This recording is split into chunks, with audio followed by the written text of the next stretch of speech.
Video kali ini cukup menakutkan, tapi menjadi misteri terbesar dalam ilmu pengetahuan, yaitu menjawab pertanyaan apa yang sebenarnya terjadi ketika kita mati. Apakah semuanya benar-benar berakhir, atau ada sesuatu yang tetap bertahan? Pertanyaan ini sudah menghantui manusia sejak ribuan tahun lalu. Agama memberi jawaban, filsafat memberi tafsir, tapi bagaimana dengan sains? Mari kita mulai dari definisi paling dasar. Secara medis, kematian terjadi ketika jantung berhenti berdetak, paru-paru berhenti bernafas, dan otak berhenti menunjukkan aktivitas listrik. Namun, kenyataannya, kematian tidak selalu instan.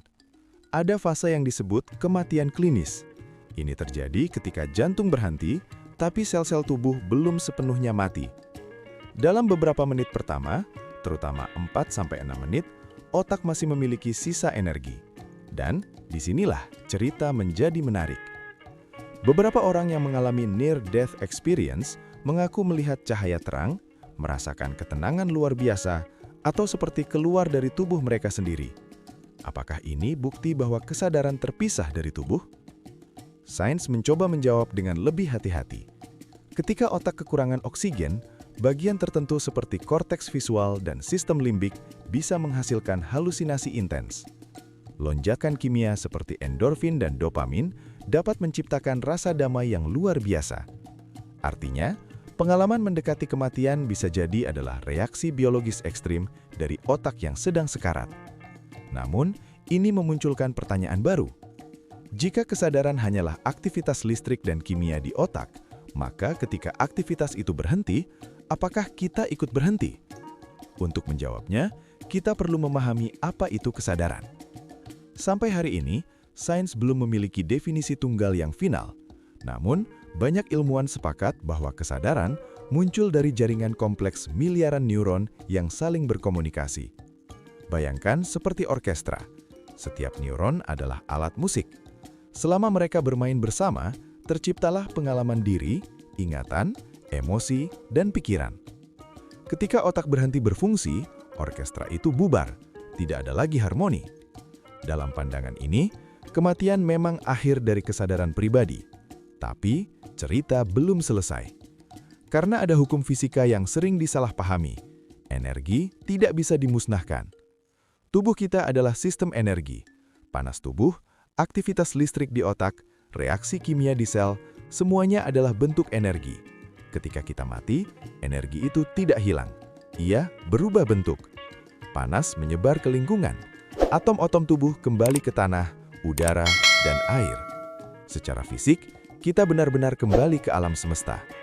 Bahkan atom dalam tubuh kita pernah menjadi bagian dari bintang miliaran tahun lalu. Dalam arti kosmik, kita tidak pernah benar-benar hilang. Kita hanya berubah bentuk. Namun apakah itu berarti kesadaran tetap ada? Disinilah sains menjadi jujur. Tidak ada bukti bahwa kesadaran bertahan tanpa aktivitas otak. Semua data yang kita miliki menunjukkan bahwa pikiran bergantung pada otak fisik. Kerusakan kecil pada bagian tertentu otak bisa mengubah kepribadian seseorang. Cedera di area lain bisa menghapus ingatan sepenuhnya. Ini menunjukkan bahwa diri kita sangat terikat pada struktur biologis. Tetapi, ada satu sudut pandang menarik dari fisika modern. Beberapa teori menyebut bahwa informasi di alam semesta tidak pernah benar-benar hilang. Dalam mekanika kuantum, informasi dianggap sebagai sesuatu yang fundamental. Jika benar informasi tidak bisa musnah, maka pola informasi yang membentuk diri kita secara teoritis tetap tercatat di alam semesta. Bukan sebagai jiwa yang sadar, tapi sebagai jejak fisik dari keberadaan kita. Apakah itu berarti suatu hari bisa direkonstruksi? Itu masih wilayah spekulasi. Sekarang mari kita lihat dari sisi biologis yang lebih luas. Kematian bukan hanya akhir individu. Ia adalah bagian dari mekanisme kehidupan. Tanpa kematian, evolusi tidak berjalan. Tanpa generasi yang berganti, tidak ada adaptasi.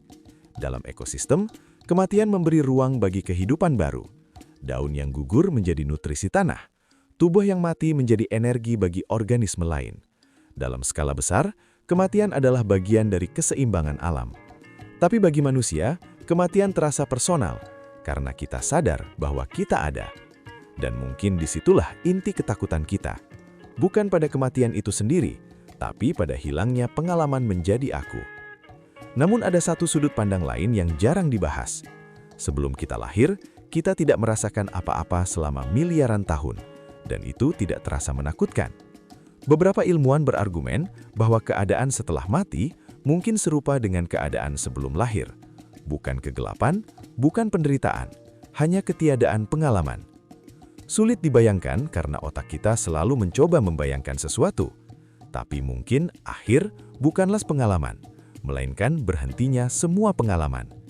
Jadi, apakah kematian benar-benar akhir menurut sains? Jika yang dimaksud adalah akhir kesadaran pribadi, maka berdasarkan bukti saat ini, kemungkinan besar ya. Tapi jika yang dimaksud adalah akhir keberadaan secara fisik, jawabannya tidak. Atom-atom kita tetap ada, energi kita berubah bentuk, dampak tindakan kita tetap mempengaruhi orang lain. Dalam arti tertentu, kita hidup dalam ingatan, dalam perubahan yang kita sebabkan, dalam gelombang kecil yang kita kirim ke dunia. Mungkin sains tidak memberi janji tentang kehidupan setelah mati, tapi ia memberi perspektif yang berbeda, bahwa kita adalah bagian kecil dari proses kosmis yang sangat panjang.